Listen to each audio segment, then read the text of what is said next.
चलो खैर, अब देखो यहाँ पे अपना सबसे पहला क्वेश्चन आपको क्या दे रखा है कि bee keeping is also called as. अब बी कीपिंग जो होती है उसको क्या और बोला जाता है? Sericulture, pisciculture, apiculture and aquaculture. अच्छा, हिंदी मीडियम वाले जो बच्चे हैं टेंशन नहीं लेनी।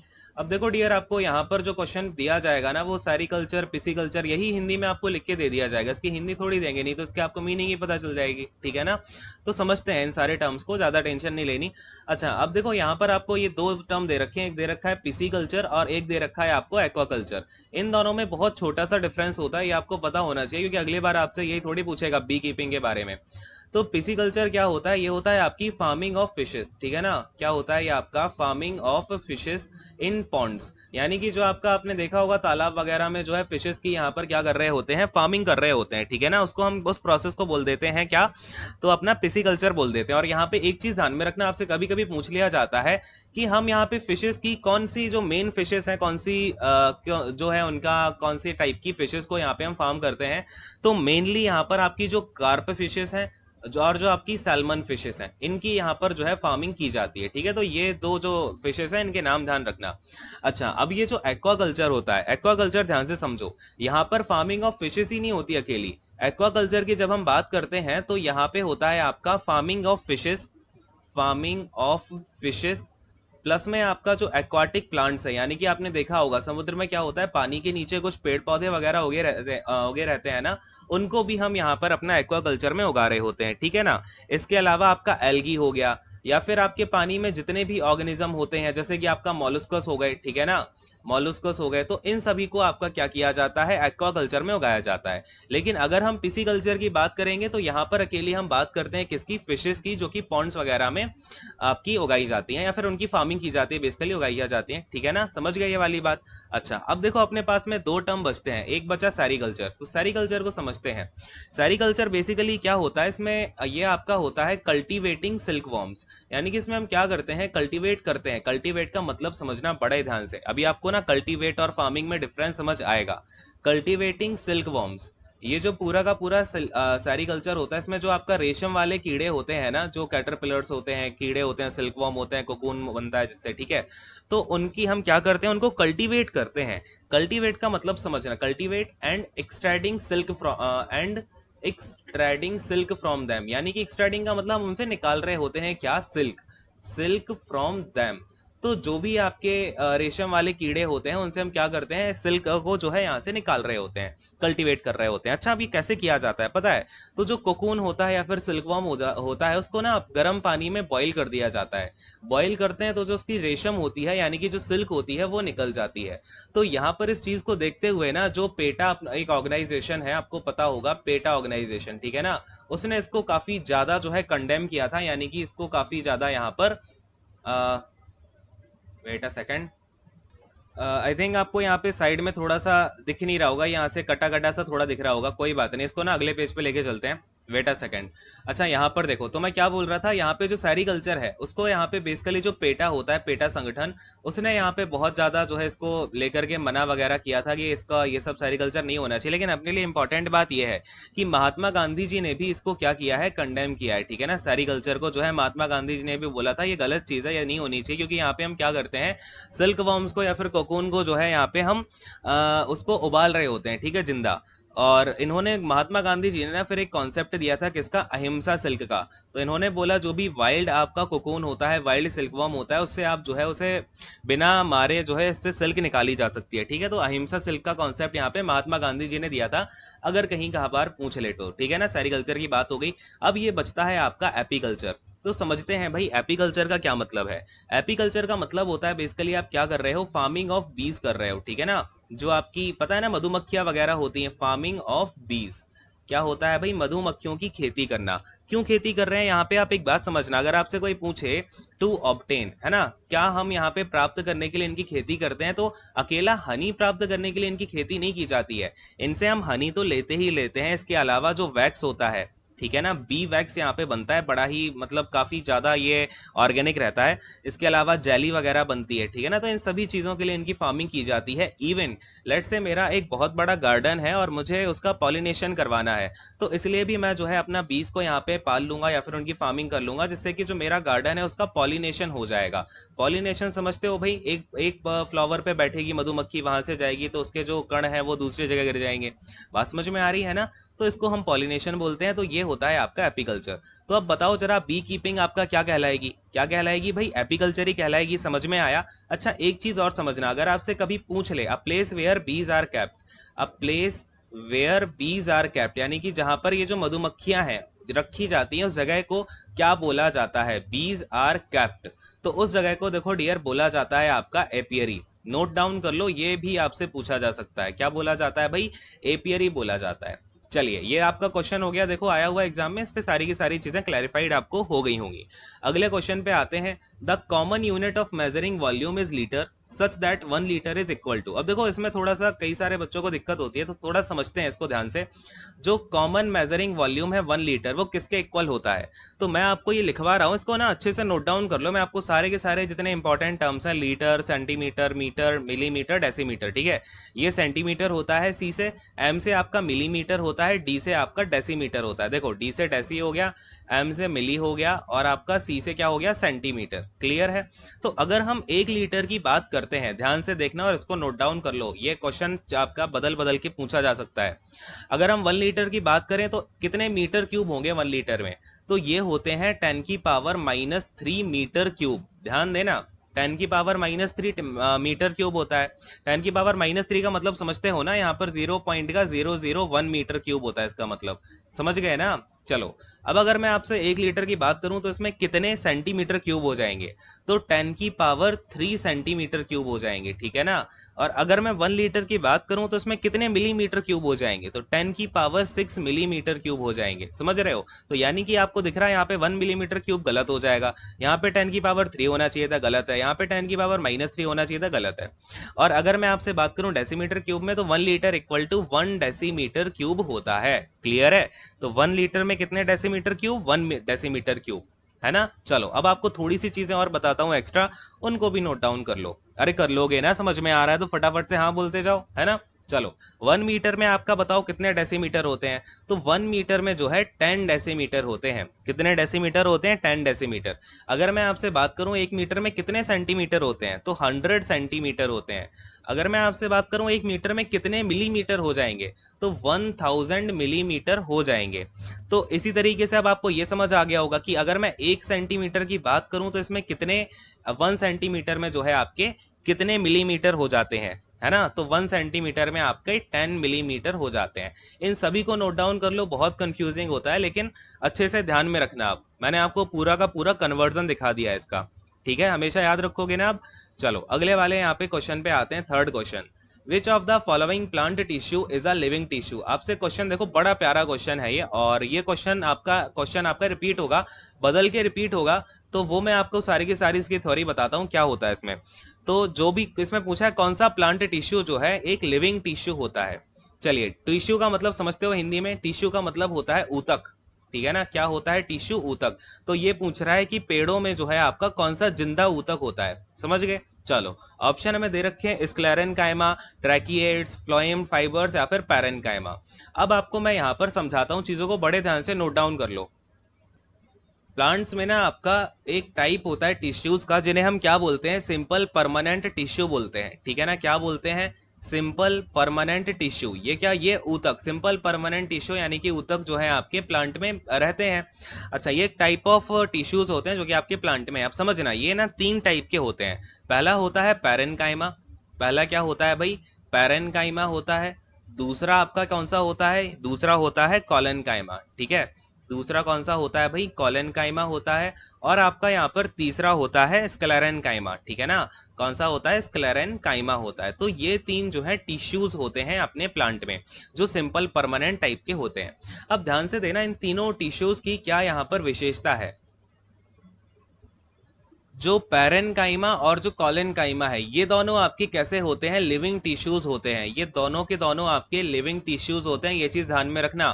ठीक है, पैरेनकाइमा और कॉलेनकाइमा। अब जो कॉलेनकाइमा है ये बेसिकली आपका क्लोरोफिल इसमें स्टोर रहता है। जो क्लोरोफिल होता है ना प्लांट का, पता है ना फोटोसिंथेसिस किसकी वजह से होता है, क्लोरोफिल से। तो जो क्लोरोफिल प्रेजेंट होता है या फिर जो आपकी फोटोसिंथेसिस की प्रोसेस है, वो किसमें होती है, आपकी कॉलेनकाइमा में होती है। ये चीज ध्यान रखना, क्वेश्चन पूछा जाएगा।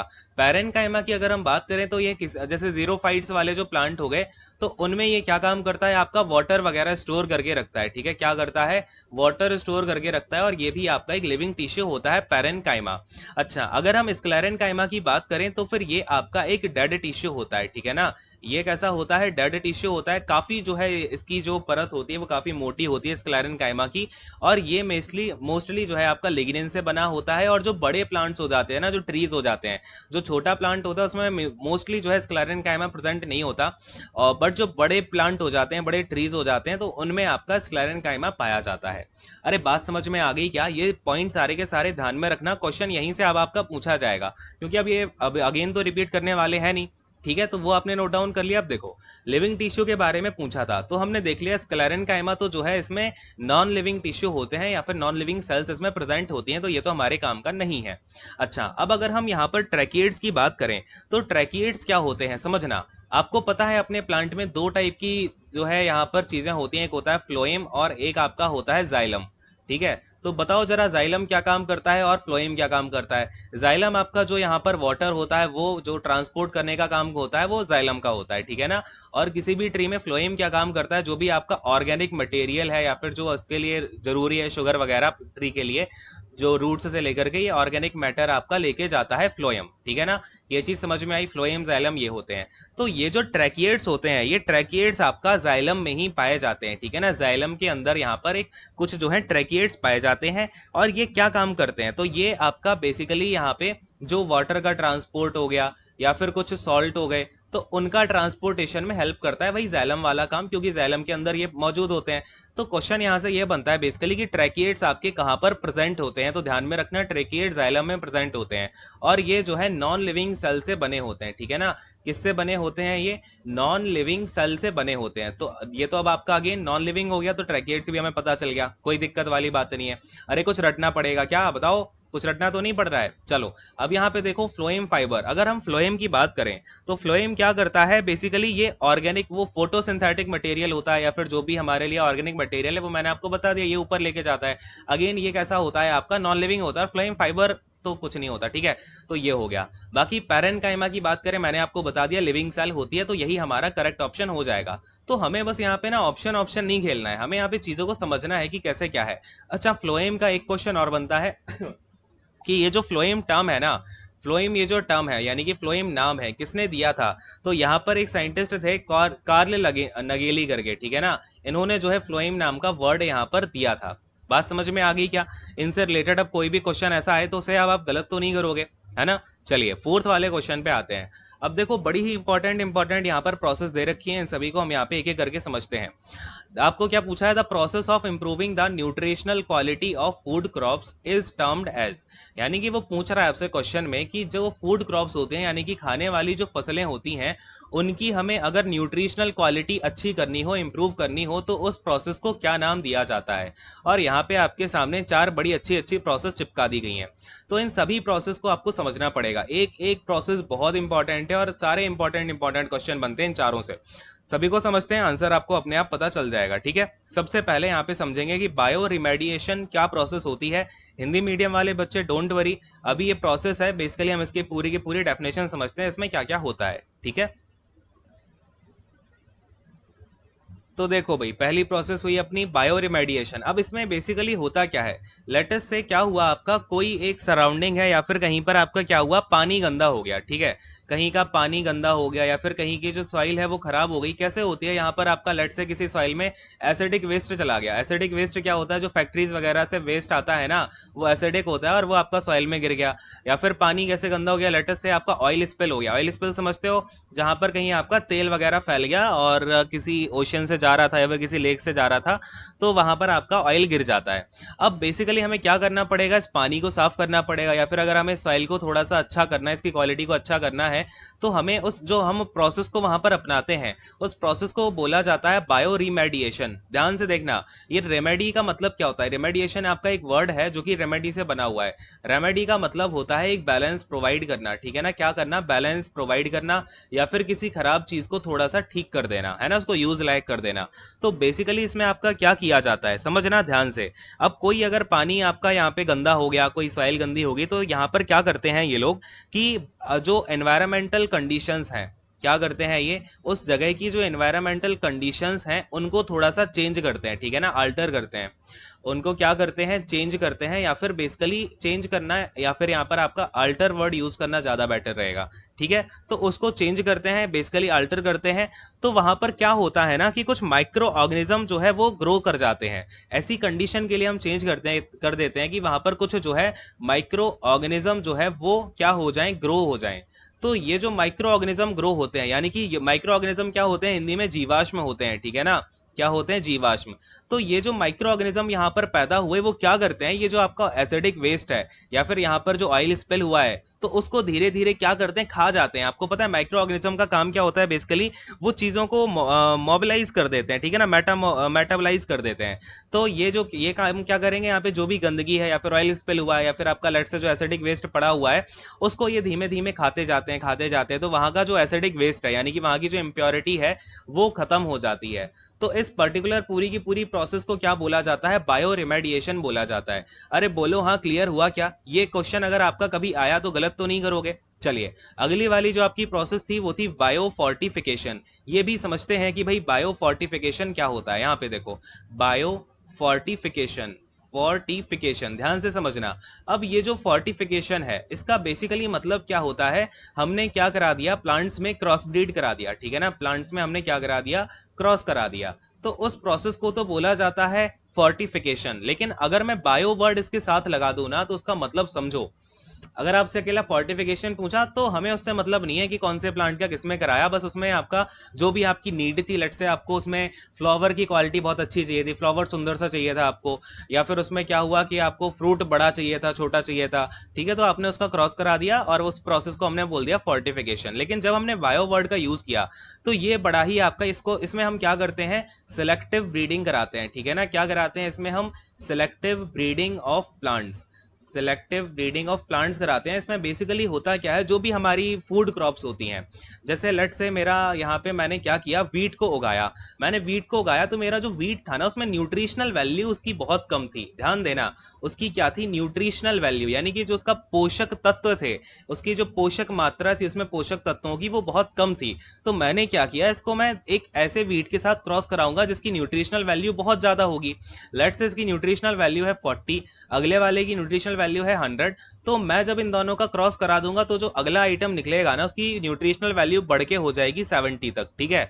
तो उस सिलेक्टिव ब्रीडिंग को क्या बोलते हैं, बायो फोर्टिफिकेशन बोलते हैं। जब मैं न्यूट्रिशनल वैल्यू को यहाँ पे टारगेट करूं, मुझे ऐसा नहीं है कि मुझे फ्लावर सुंदर चाहिए है इसमें या फिर मुझे बड़ा फ्रूट चाहिए है, मुझे उनकी न्यूट्रिशनल वैल्यू से मतलब होता है। तो जब भी हम इसको न्यूट्रिशनल वैल्यू को अपना यहाँ पे ध्यान में रखते हुए ब्रीडिंग कराते हैं फूड क्रॉप्स की, तो उस प्रोसेस को बोल दिया जाता है क्या, तो बायो फोर्टिफिकेशन। अरे बोलो हाँ, क्लियर हुआ है, तो क्लियर हो गया ना। तो अब ये कभी नहीं भूलोगे। तो यहां पर आपका फिलहाल क्या राइट आंसर हो जाएगा, बायो फोर्टिफिकेशन राइट आंसर हो जाएगा।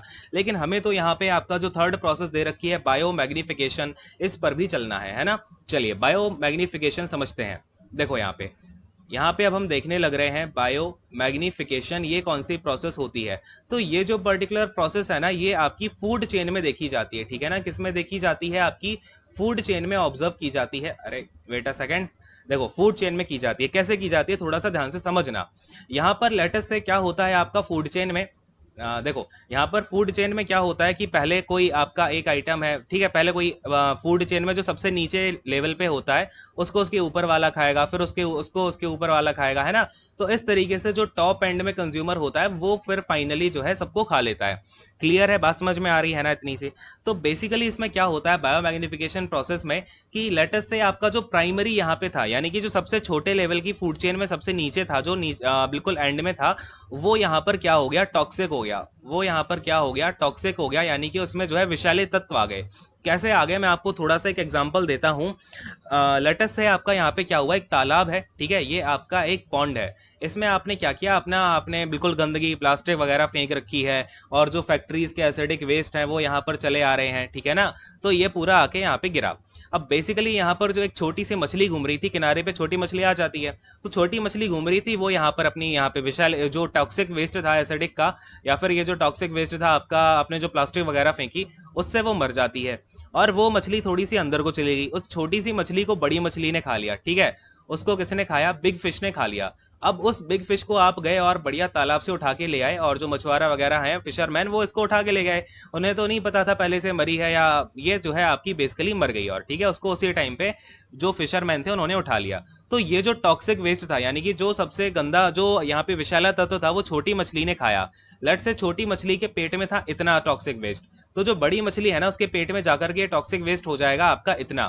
ध्यान से देखना, ये बड़ी इंपॉर्टेंट प्रोसेस होती है।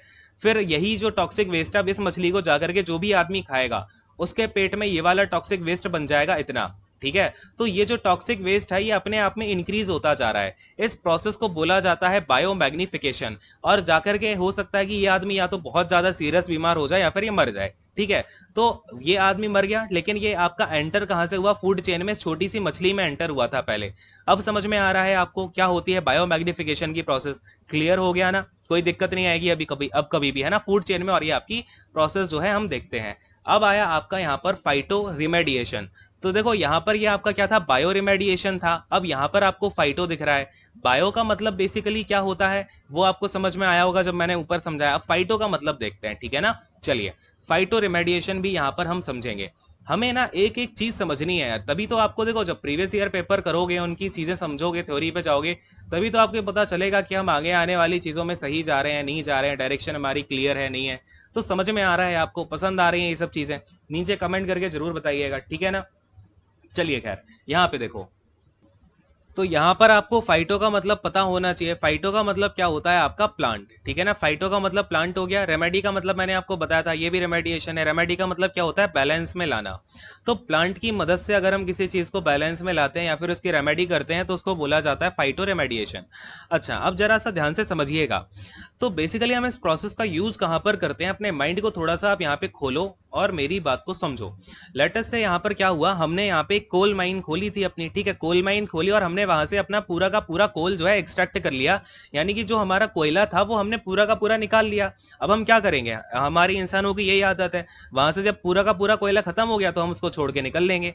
अब वहां पर लेकिन जब हमने कोयला वगैरह खोदा, पूरी खुदाई वगैरह कर डाली, वहां हमने काफी सारे केमिकल्स का भी यूज किया होगा, और जो ऑर्गेनिक वेस्ट निकला होगा फैक्ट्री का वो भी वहां पर पड़ा होगा, ठीक है ना। और तो कुछ टॉक्सिक मटेरियल भी वहां पे पड़ा होगा, तो वो तो हम छोड़ के निकल लिए। लेकिन अब वहां पर अगर हम कहें कि अरे ऐसा ना हो कि यहाँ पर जो हमने टॉक्सिक वेस्ट यूज किए वो यहाँ से निकलते निकलते पानी के नीचे कभी बारिश वगैरह हुई तो वो फैलते हुए आपके आसपास की जगह चले जाएं, जहाँ फार्मिंग होती है वहां ना चले जाएं, है ना। तो फिर क्या किया जाता है, यहाँ पर कुछ आपके ट्रीज लगाए जाते हैं, ठीक है। क्या किया जाता है, ट्रीज लगाए जाते हैं। और ये ट्रीज फिर वहां की ना सॉइल कंडीशन को ठीक करते हुए, ऐसा नहीं है कि वहां पे ऑर्गेनिक वेस्ट के बीच में ट्री लग जाएगा, वहां की जो एग्रोनॉमिकल कंडीशन है उसको थोड़ा सा ठीक करते हुए।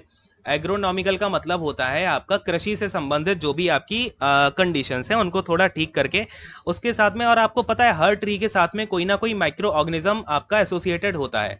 तो हम ऐसे ट्री को उठाते हैं जिसका माइक्रो ऑर्गेनिज्म जो है वो भी थोड़ा सा स्ट्रांग हो, जो हमारा पर्टिकुलर वेस्ट है उसके अकॉर्डिंग, ठीक है ना। हम सेलेक्ट करते हैं ऐसे। और अगर मैं कोल की बात करूं तो यहाँ पर हम बेसिकली मस्टर्ड ट्री को, या फिर मस्टर्ड प्लांट हो गया, इसको यूज करते हैं, क्योंकि इसके माइक्रो ऑर्गेनिज्म कोल के जो पार्टिकल्स होते हैं फिर कोल का जो वेस्ट होता है उसको बांध के रखते हैं।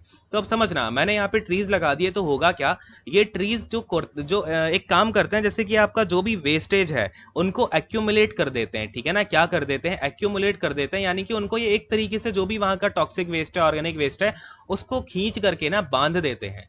क्या करते हैं, उसको खींच के बांध देते हैं। अलग अलग ट्रीज की अलग अलग खासियत होती है, तो हम वही ट्री सिलेक्ट करते हैं जो हमारे लिए अभी यूजफुल होगा। तो लेट से मैंने मस्टर्ड वाला लगा दिया, कोल माइन जब वहां पे पहले थी उसकी जगह मैंने फिर लगाया मस्टर्ड प्लांट्स को।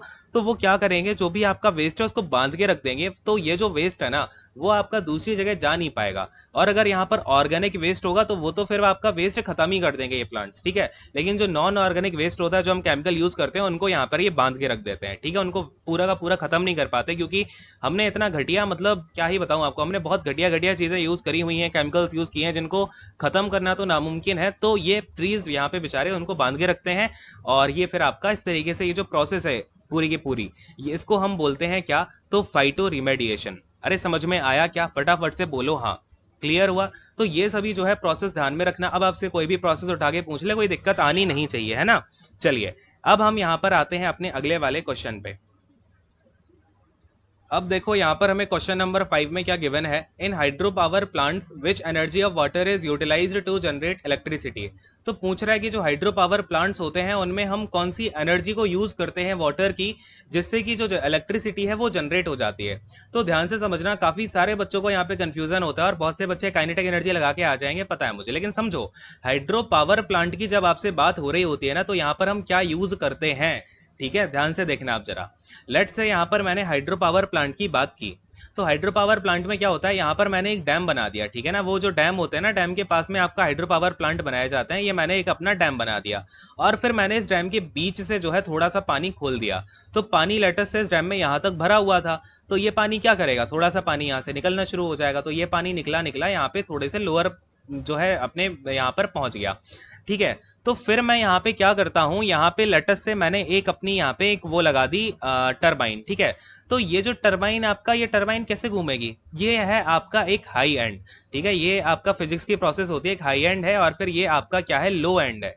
तो यहाँ पर प्रेशर जो है सबसे ज्यादा होगा इस जगह, ठीक है। देख करके जहां पर प्रेशर ज्यादा होता है वहां हमने अपनी टरबाइन डाल दी, तो यहाँ पर क्या है, आपका प्रेशर सबसे ज्यादा है। अब ध्यान देना, ये वाटर जो है ये फ्लो नहीं हो रहा है, ये बेसिकली आपका लेट से यहाँ पे पूरा का पूरा वाटर का पूरा सिस्टम बन गया है। अब वाटर यहाँ पे प्रेशर डाल रहा है, ठीक है। और जब वाटर रुका हुआ है, प्रेशर डाल रहा है, तो वहां पर हम उसकी कौन सी एनर्जी को यूज करते हैं, पोटेंशियल एनर्जी को यूज करते हैं। ये चीज आप समझो ध्यान से, ठीक है ना।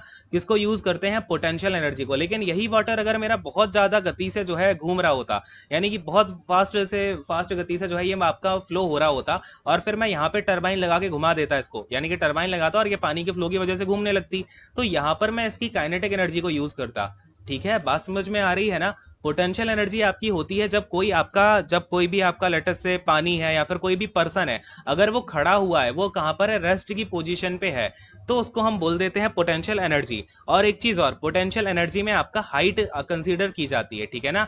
जो हाइट होती है किसी के पास, वो होती है पोटेंशियल एनर्जी में। तो यहाँ पे देखो हाइट का फैक्टर भी आपका काम कर रहा होता है। तो ये चीजें हैं, बाकी इसका जो पूरी की पूरी प्रोसेस है वो तो थोड़ी लंबी है, समझाऊंगा आपको आगे चल के, समझा भी दूंगा, ठीक है, कोई बात नहीं। तो ये समझो, इतनी सी बात क्लियर हुई क्या? अच्छा, लेटेस्ट से मैंने आपसे बोला यहाँ पर मैं खड़ा हुआ हूँ, ठीक है। एक बिल्डिंग है, इसके ऊपर मैं खड़ा हो गया और यहाँ पर मैं खड़ा हूँ मस्त, ठीक है। तो बताओ मेरे पास कौन सी एनर्जी होगी, क्योंकि यहाँ पर मैं एक एच हाइट के ऊपर खड़ा हुआ हूँ। तो अगर मैं यहाँ से नीचे कूदूंगा तो धीरे धीरे मैं अपनी जो पोटेंशियल एनर्जी है, बताना जरा ध्यान से देखना। लेटेस्ट से मैं यहाँ से कूद गया और फिर मैं यहाँ पर हूँ, कूदते हुए मैंने यहाँ पे अपना जो है टाइम रोक दिया और मैं यहाँ पे बिल्कुल टंगा हुआ हूँ। तो मैंने क्या, मेरे पास में क्या होगा, मेरे पास में यहाँ पर काइनेटिक एनर्जी भी होगी, प्लस में मेरे पास में पोटेंशियल एनर्जी भी होगी। क्योंकि अब जो है मैं जब कूद गया हूँ तो मेरे पास कुछ हाइट है, क्योंकि यहाँ पर मैं लेट से h1 हाइट के ऊपर हूँ, और मेरी काइनेटिक एनर्जी भी मैं यहाँ पे अपना, क्योंकि गिर रहा हूँ, मेरे पास में स्पीड है, मेरे पास में एक वेलोसिटी है, और मेरा यहाँ पर जो एक्सेलरेशन ड्यू टू ग्रेविटी है, जो जिसकी वैल्यू 9.8 मीटर पर सेकंड स्क्वायर होती है, वो भी काम कर रहा है। तो यानी कि मेरे पास यहाँ पर काइनेटिक एनर्जी भी होगी और पोटेंशियल एनर्जी भी होगी। लेकिन अगर मैं यहाँ पर खड़ा हुआ हूँ, चुपचाप देख रहा हूँ नीचे कूदने के लिए, तो उस समय मेरे पास बस पोटेंशियल एनर्जी है, काइनेटिक एनर्जी नहीं है। अरे समझ में आया काइनेटिक एनर्जी पोटेंशियल एनर्जी वाला कॉन्सेप्ट आपको? अगर आया है तो फटाफट से हाँ बोलो। और यहाँ पर देखो, अब हाइड्रो पावर प्लांट में आपका क्या हो जाएगा, राइट आंसर पोटेंशियल एनर्जी हो जाएगा। क्लियर हुआ क्या? तो मैंने आपको पोटेंशियल और काइनेटिक एनर्जी का कैसे यूज करना है इलेक्ट्रिसिटी को जनरेट करने के लिए बता दिया। अच्छा, केमिकल एनर्जी का हम कहाँ यूज करते हैं, तो आपको इलेक्ट्रोलिसिस प्रोसेस पता होगी। कौन सी? इलेक्ट्रोलिसिस। इस प्रोसेस में क्या होता है आपका, बेसिकली जो बैटरी वगैरह में यूज की जाती है प्रोसेस, लेकिन आपको समझाता हूँ। लेट से मैंने एक बीकर है, उसमें आपका मैंने सॉल्यूशन डाल दिया। अब ये केमिस्ट्री का हो जाएगा थोड़ा सा ऐसे क्या ही डिस्क्रिप्शन में बताऊं, पहले ये समझ लो। यहाँ पे मैंने जो है यहाँ पे 2 छड़ें लगा दी है ना, 2 रॉड लगा दी, और फिर मैंने यहाँ पे इलेक्ट्रोलिसिस प्रोसेस कराया। तो जो पॉजिटिव आयन है यहाँ चले जाएंगे, निगेटिव आयन यहाँ चले जाएंगे, कुछ एनोड पे कुछ कैथोड पे, है ना। तो यहाँ पर बेसिकली क्या होगा आपका, अगर आप इनसे यहाँ पे वायर को टच कराओगे तो इलेक्ट्रिसिटी यहाँ पर आपकी प्रोड्यूस हो जाएगी। थोड़ा ज़्यादा आपका ये डिटेल में चला जाएगा तो ये पूरा का पूरा कॉन्सेप्ट ही मुझे अलग से बताना पड़ेगा इलेक्ट्रोलिसिस का, ठीक है। तो वो मैं आपको अलग से बता दूंगा, कोई चिंता वाली बात है नहीं। और थर्मल एनर्जी पे यार अभी भी बहुत सारा काम हो रहा है, और इसमें थर्मो इलेक्ट्रिक एनर्जी हमारे लिए बहुत इंपॉर्टेंट है आने वाले टाइम में। तो ये भी हम थोड़ा सा देखेंगे, ठीक है, अलग से। तो ये चीज़ें हैं। बाकी आज का सेशन आपको कैसा लगा मुझे बताइएगा। तो इस तरीके से हम जो है सारी की सारी चीज़ें कवर कर रहे होंगे। पहले आपके प्रीवियस ईयर को पूरा हम निपटाएंगे, फिर जो इंपॉर्टेंट चीज़ें हैं, थ्योरी है, वो सब कराता रहूंगा मैं, ठीक है। अरे समझ में आया तो फटाफट से हाँ बोलो, एंड अगर कैसा क्या लगा आपको नीचे कमेंट करके बताना फिर, ठीक है। चलो खैर, अच्छे से पढ़ते रहो, आगे बढ़ते रहो, मिलते हैं।